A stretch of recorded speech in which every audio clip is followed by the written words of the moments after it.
When you're speaking in English, what are you focusing on? How many mistakes you're making, or how much you are a part of the conversation?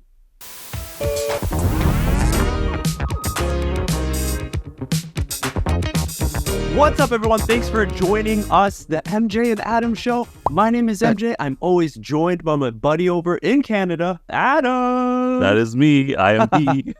Thanks for hanging out and improving your natural English conversation skills by, being a third friend in this conversation. A lot of people like to study English with a lot of Japanese sapporo, but we want to take that away because everyone is very smart and has a good foundation of English. So we want to push you. ね、ちょっとチャレンジをします as I use a little bit of Japanese there. That's it. That's all the Japanese for this week. Today, we're going to be talking about fluency versus accuracy. Yes. So when you're having a conversation, when you're speaking in English, what are the things that you are focusing on? How fluent you are in the conversation or how accurate you are in your speech. Right. So Adam, let's go in, just explain to everyone what we define as fluency and accuracy. For me, I think fluency is being able to get the thoughts in your brain out and speak as not necessarily fast, like hayakuchi kotoba, like really quickly speaking, but just speaking, with confidence and speaking a lot at the time you want to speak and not thinking about it, just getting the words out there. Yes. For accuracy, I think it's more of the grammar side where you're speaking and the words and the sentences you're making have structure and everything is not necessarily perfect, but it makes sense to who's ever listening. And it's maybe correct. Natural. Yeah. Natural. Correct. I don't want to say natural, like more correct, correct. Oh, okay. Sometimes you can go too correct and then it's not natural, but that's accurate, right? You know what I mean? So I want to say, correct.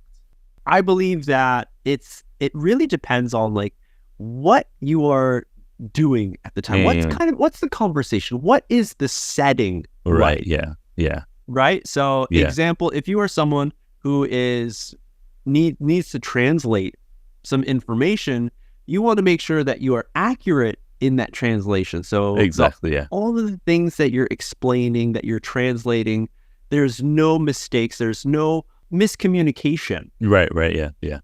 On the other side, if we're talking about fluency, there's times where you're just hanging out with some friends. It's more of a casual, laid back kind of situation. Right. And sometimes you don't need to worry about should I say someone or somebody? What's the correct verb to use in this situation?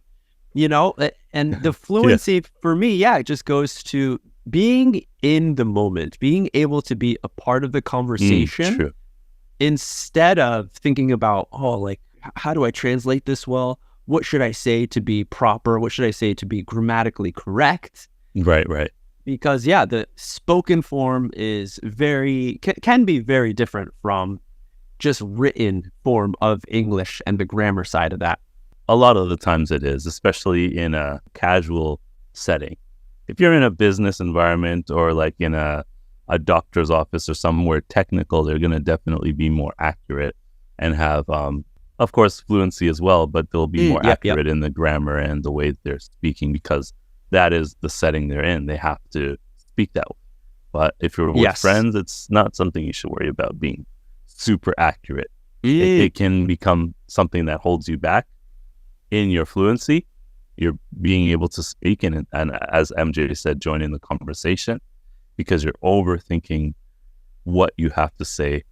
Again, someone, somebody, people are still speaking while you're thinking about that. Yeah. And then they look to you and say, hey, are you okay? Like, you haven't said anything. You're just standing there. And they're, I'm thinking about someone and somebody, but I don't know what to say.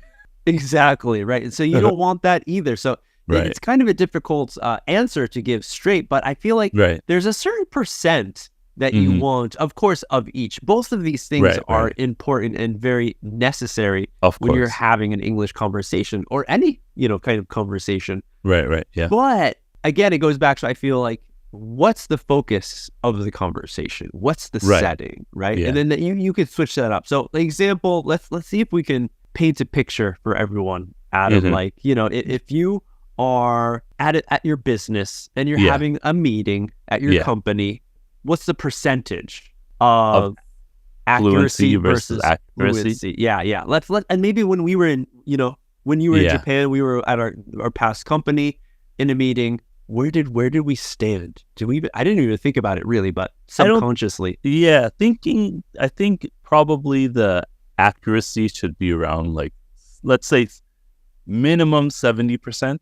Most times in business, you're giving instructions, not always, but a lot of the times it's like, do this, be here, this time, this date. And if you aren't accurate, if you said, for example, put the paper in the tray. Okay, that's a pretty standard sentence. Put the paper in the tray. Imagine there's 5 trays. Yeah. And the person goes to put the paper in the tray, but they're looking at 5 trays. What do they do? Boom. If you say put the paper in the 3rd tray from the top, that is very accurate. That the person goes there, they count 1, 2, 3, open the tray, put the paper in, close, finish, no question. Yeah. So that's like a very simple example of where accuracy is important, in English especially. You're giving a specific instruction for someone to do something. And in business, I think a lot of that happens a lot of time. Call me back between the hours of 6 and 7. In casual conversation, you wouldn't be giving that kind of instruction unless it's for a party or something like that. Like, don't put peanuts in the cake because I'm allergic. Right. Parking is only available in this area when you come to the party. Right. Be careful. Don't park there, don't here. Park there.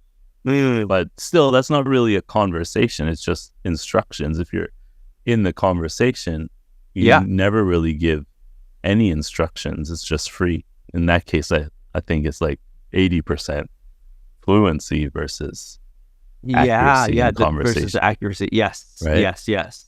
So maybe it's something that can fluctuate. It can go in and out depending on even just the topic, right? If you are at a bar hanging out with your friends, just drinking some nice beers or something, I'm sure your mind is more at the relaxed state. So you would be more in the side of maybe 20% accuracy, right? Yeah. You may start at 80% accuracy. But after a few beers, you're going down. It moves. But an example, I was going to think suggest that you're at the bar with your friends. You're more into the fluency side of things. Right. And then all of a sudden, someone's like, oh, hey, whose car is the blue Mercedes outside? It's blocking something else. Like, I guess like you mentioned, when it comes into like instructions, something that you have to focus in on more, that gives more detailed information. Right. Yeah. That's when accuracy just skyrockets. Yeah, exactly. And you need to focus and make sure you are hearing the correct things, and maybe saying the correct things, asking the correct or accurate questions to get an accurate answer. Exactly. Back. Do you see any like bad points of focusing only on fluency? Depends on the situation, but as well as you continue speaking, being more accurate and being more fluent at the same time helps the listener to kind of hang on to the conversation a lot more easily. Without any confusion. Because there's times, where you might be speaking to someone, they're very fluent, but they're not that accurate. So you're listening to them, you're engaged in the conversation. And then there's some times where you're like, what is he talking about? Or what are they talking about? I don't really understand. So many times with Japanese, where I'm in the I'm like, yeah. And then for some reason, so it's like I popped a tire. Or the reverse, where the person isn't accurate and you think you understand, and your brain as a fluent speaker or a native speaker is piecing the puzzles together, but you're still not sure.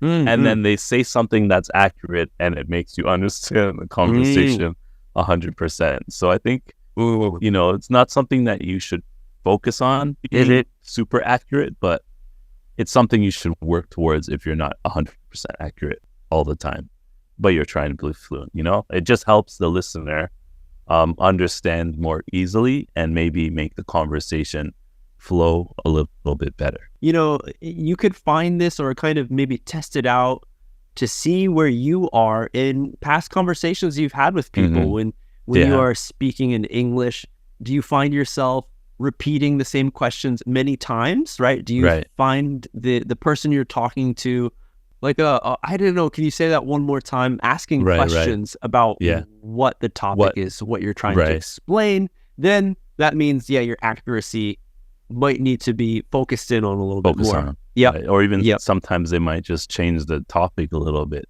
because it's too much to listen to at that time. So that could be another sign of about accuracy, how to improve something you need to improve. And then on the other side, if you can see in the past you've taken English tests and your score is very high, but then you go to an English cafe and you find at the end of it, you were pretty quiet. You didn't say much. You didn't add to the conversation.